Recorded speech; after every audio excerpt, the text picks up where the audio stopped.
Shit. What am I doing? That's not it.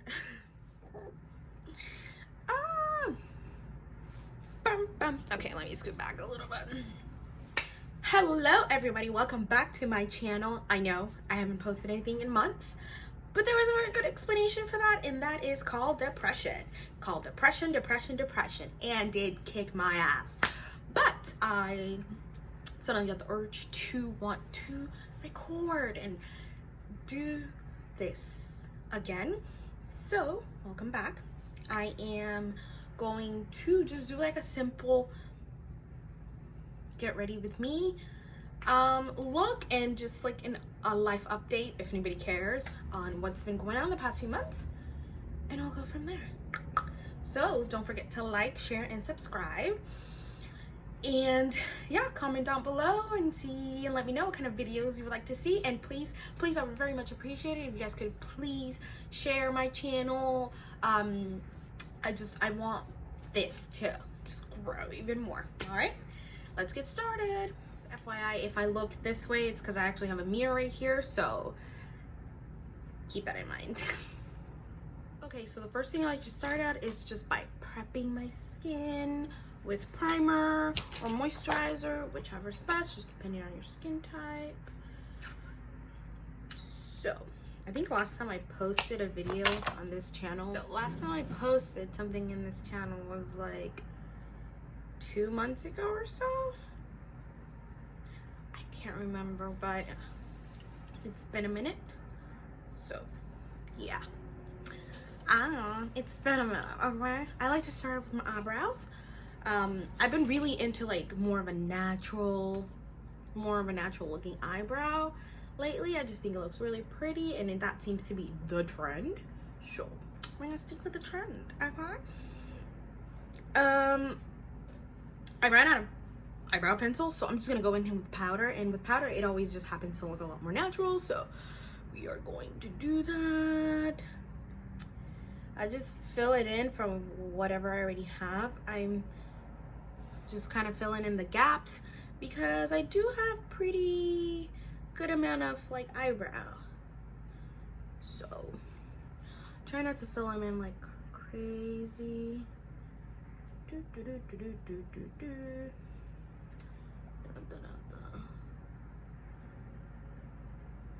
Yeah, and then yeah, that's really all I do with my eyebrows. I don't do much. What I do like to do is just to clean them up a little bit. I use concealer around because I like them to look clean.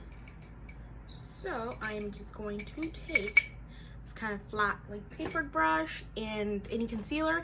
In my case, I like to use my foundation because it matches better, and I don't like that like weird white cast, that like the weird halo eyebrows, what I'm talking about. So I'll just go and clean it up lightly underneath really quick.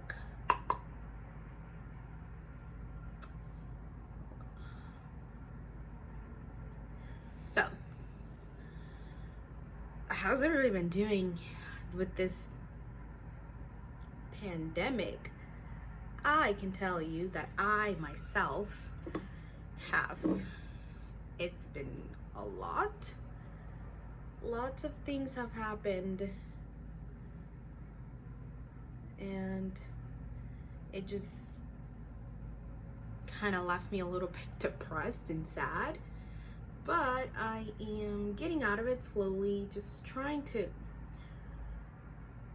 find what it is that I really love to do, because during that time I was actually sitting down and thinking like, I am content with my life, but I'm not like truly where I can say, oh, this is perfect, I love my life, this is it. I'm not at that. I wasn't, and I still am not at that moment. So I've been thinking a lot about that. Like, how many times have I told myself that I'm happy, but I'm really not? I'm just content. And I think it's very important that we actually are happy. I think being content is just an excuse for conforming to everyday life. So yeah. All right, so next I am going to do my foundation. I'm actually going to use the Cover FX Power Play foundation in the color N90. I'm going to use this one, and I am going to use my Maybelline Dewy Smooth in the color 330. This one because it's a little bit too light, and this one because, and it's dewy. This one because it's a little too dark and it's more matte, so I want to find like a middle ground, if that makes sense.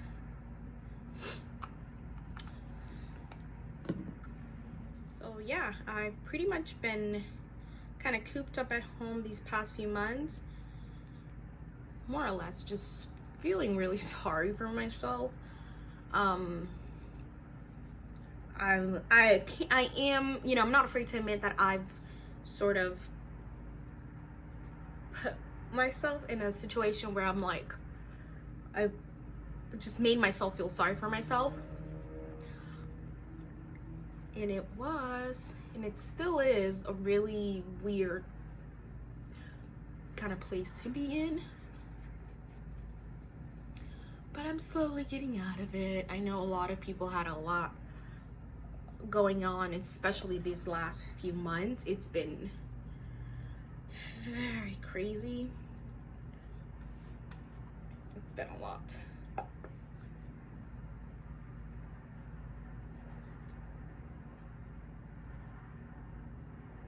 Just finishing my foundation.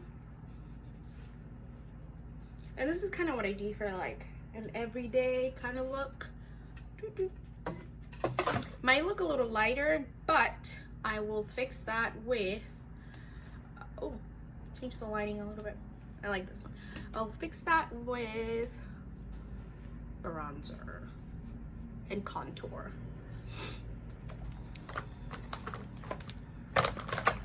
So I actually have a really funny story that happened to me not long ago.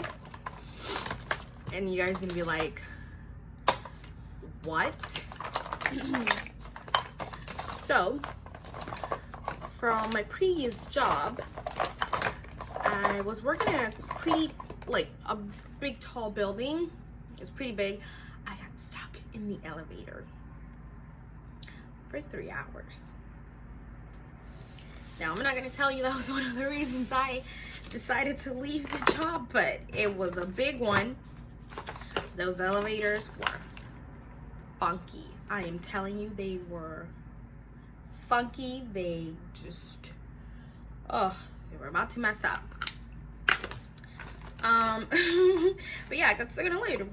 Freaking 3 hours. It was the scariest thing ever, but I survived.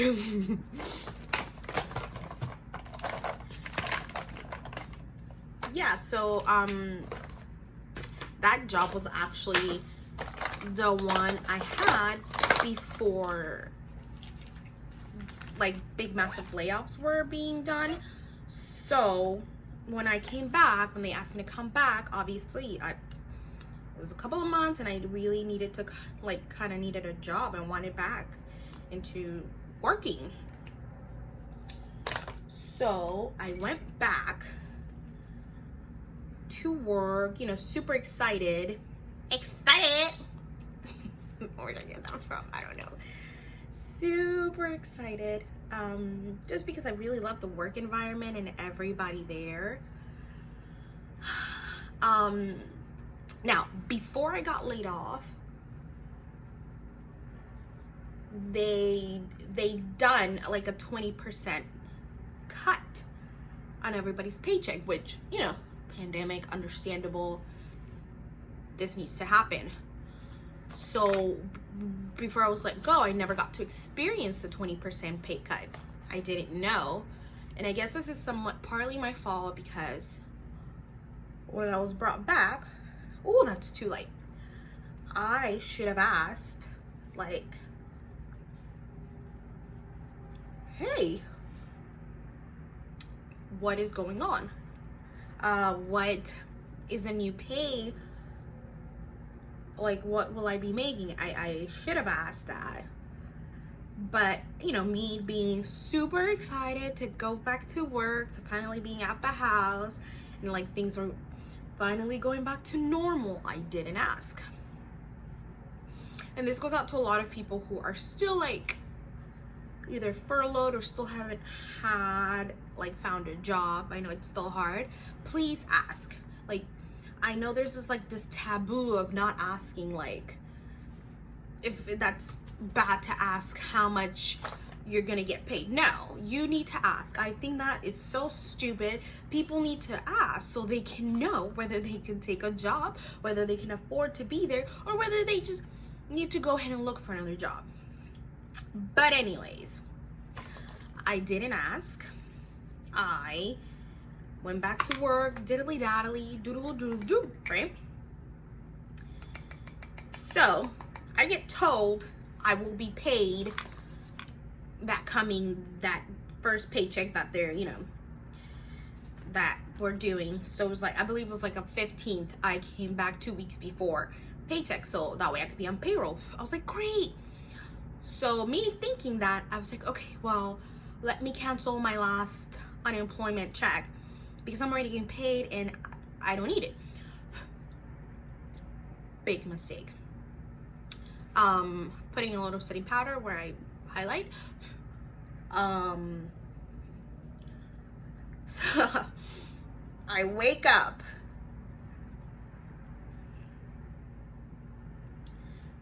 that 15th, and I think it was a holiday, or we were doing something. I think the company was doing something where every member of the staff got like every other Friday off or something, every one day off every 2 weeks, or every other week, just to kind of make up for the 20% that we lost. So that was my day off. Tell me why I wake up and I go to check my account because naturally I have things I need to pay. There was nothing there. My shock, there was nothing there. My balance account, my account said 0. I was shocked. I was hurt. And I was very confused. Mind you, I had things I need to pay. My account was, I had auto pay on some things. So,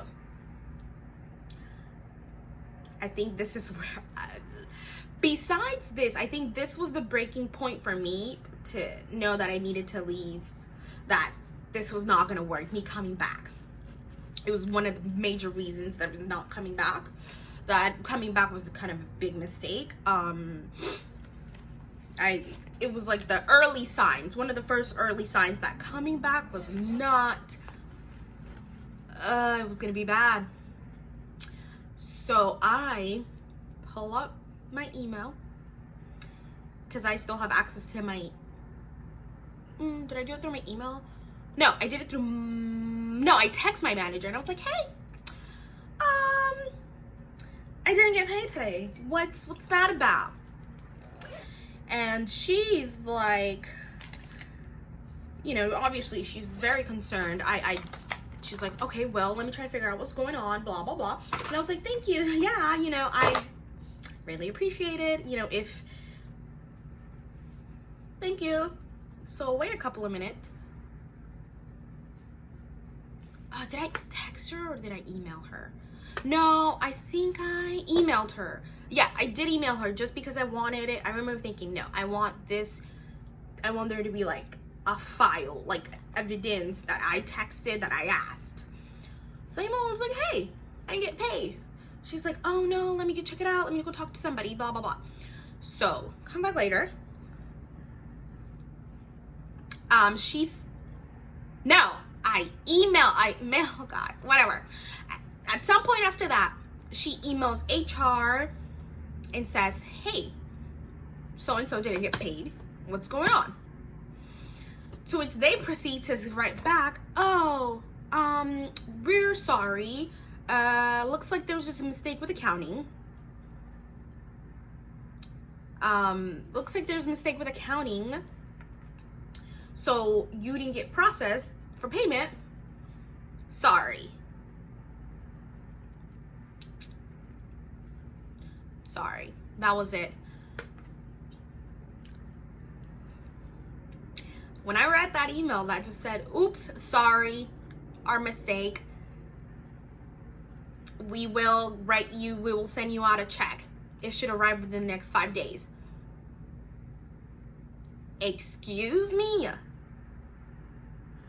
First of all, now, if you are doing a job, if you are HR or accounting, it is your job to know who is getting rehired, who's on payroll, who's not, correct? This person in HR was told long ago that I would be coming back. Somebody in HR didn't do their job.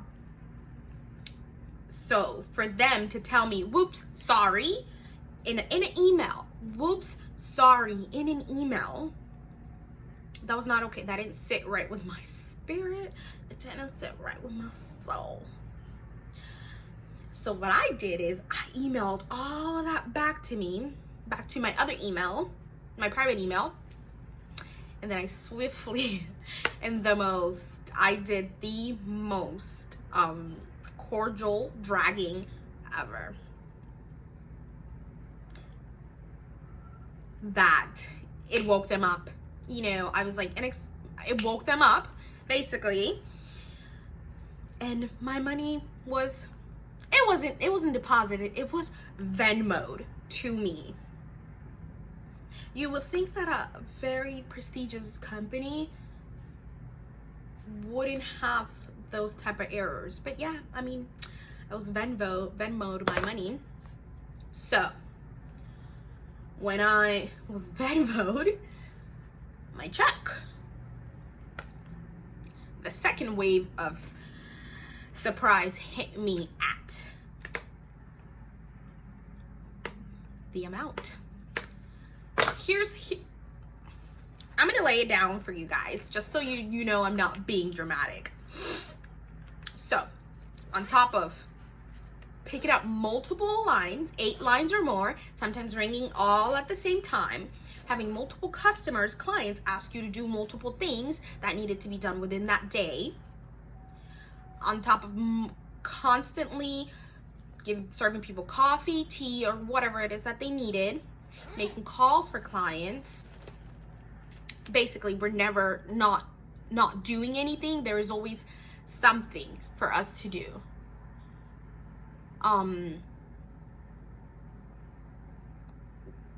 Translating documents, because I am my first language is Spanish. An $800 check for every 2 weeks is not going to cut it, especially with a person who has a degree and who pays rent, car note, and other bills. Yeah. So I was like, oh God, this can't be it. How am I making less? How is a person working full time in a prestigious company with a degree end up making less than $1,000? How does one survive? What? I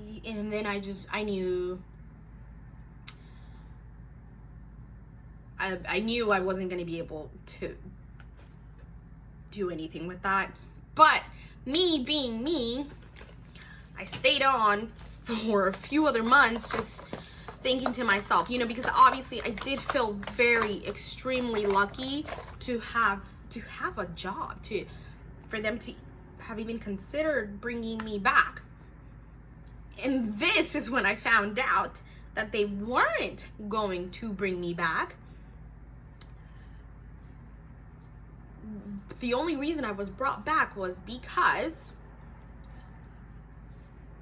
they had a team member quit because she just couldn't.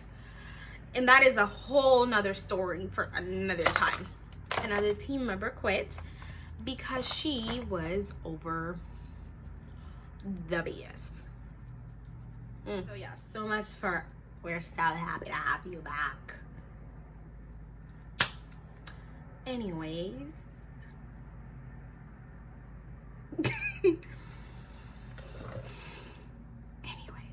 I'm rambling through this video, but it's okay. Anyways, so I went on and there was just a lot of other incidents that kind of made me so turned off to that job, and I just couldn't anymore. And I think we have to realize that in a lot of jobs, we are replaceable. A lot of jobs can find somebody else. To sit there and make yourself literally sick and stressed over a job that you hate is the worst thing. It is the worst kind of energy you can have around you. And like I said, yes, and like I said, I will restate this. I was very, very lucky.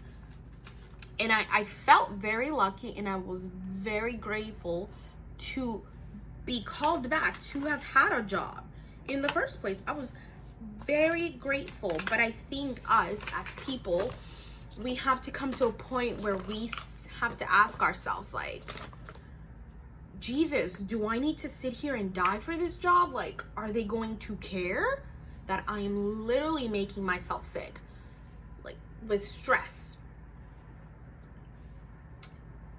I was making myself sick. I was all over the place, just in a bad mood, bad energy, bad vibes 24/7. It was to the point where I didn't want to do it. I didn't even do my makeup. I didn't want to do my hair. It wasn't like I was walking in there like looking crazy either.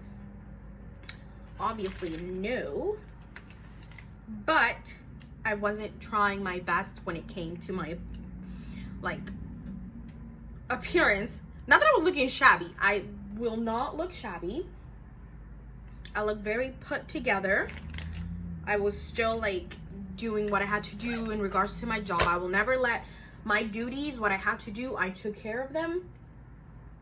And I made sure I did them right. When you are dealing with, like, very toxic work environment vibes, it can lead to a form of depression. And it does. And I don't think we should ignore that. So my advice, and I let that happen for a very long time, just because I felt in myself, like, I kept telling myself, well, you should be lucky that you even have a job, while slowly, like, falling into this dark depression phase. When I tell you guys, I dreaded getting up and going to work. That's how bad it was. That I would cry whenever I had to go to work. That's how much it was.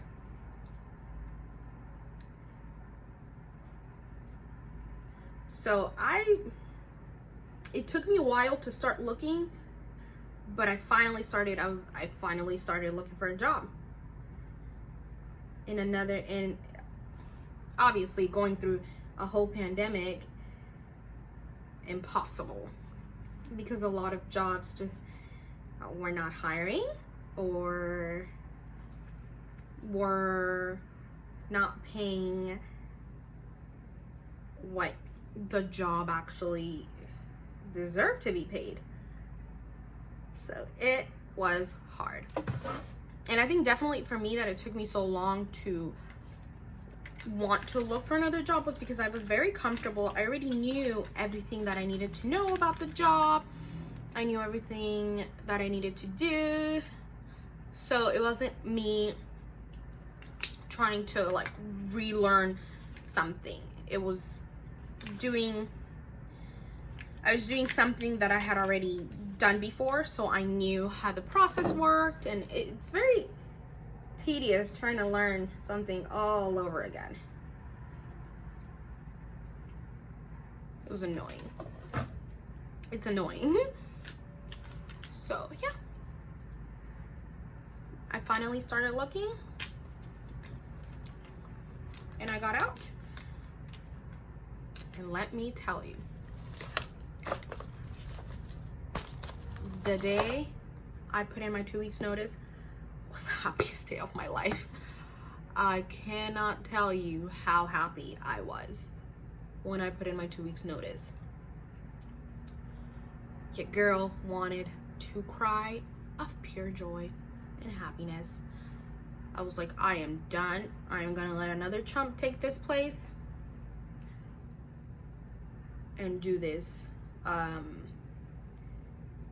And like me during this video, it's not that I was it's not me trying to bash this job, because it was a good job for the pandemic. It had its flaws, but it still was a good employment. But I think what a lot of employers have started doing is somewhat taking advantage of people who are desperate, who really need a job. I've noticed that. Started taking advantage of those people who just want to work, who just need to make a living, whether it's accepting lower wages, or like myself, paying less and doing double the work. And I think people are at a point where they just can't afford to say, no, I can't do this. People have gotten to a point where they need to accept whatever it is that they can get, and it just so happens that they need to find another job. They need to do working 2 to 3 jobs to be able to stay afloat. And that is very stressful, and I give it to those people who like stuck around and kept at it, because myself personally, I can't. I was literally killing myself on the inside. I would come home and go straight to sleep. I was just depressed. I couldn't do it. So I give it up to people who have. That's pretty fucking awesome. Yeah. Ooh, thirsty. Yeah. That is somewhat of a mini life update on what's been going on. So thank you to those who watched, who kept watching, and I will see you around. Bye. This is for a thumbnail. I don't know. Is it awkward?